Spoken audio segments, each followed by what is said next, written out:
maanta oo taariikhdu tahay 20 bisha lixaad 2020 waxaan joognaa deegaanka Qorshow u dhow area Qaayib iyo Gadoon dhexdooda oo saldhig ay kula hayaan khawaarijta al-shabaab al-qaacida waxaa ka howlgalay ciidamada xoogga dalka Soomaaliyeed gaar ahaan guutada 10aad ururka lixaad ee danab iyo guutada Galgor ururkeeda shanaad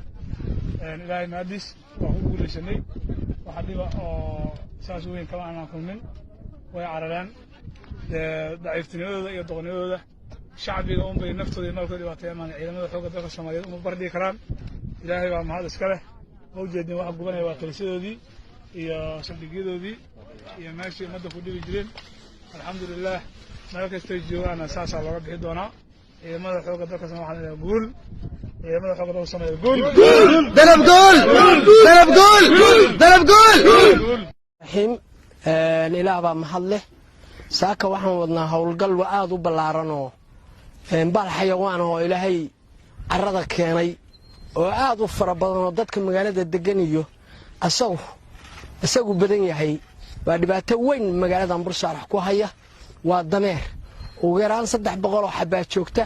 habeenkii la seexan mayo saadkii waa la gali waayay laamigiiba ku xaaraya mahiiradiiba ku xaaraya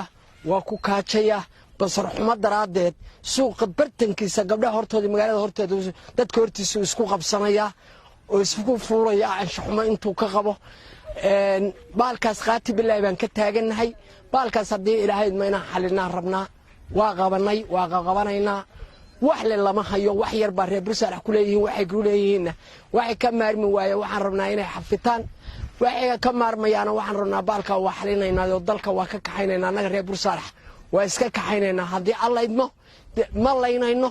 waa xayawaan dhibaato kale u geysan mayno sumayn mayno xabadayn mayno waxaan ka kaxaysanaynaa xadka degmada Bursarax hadii alla idmo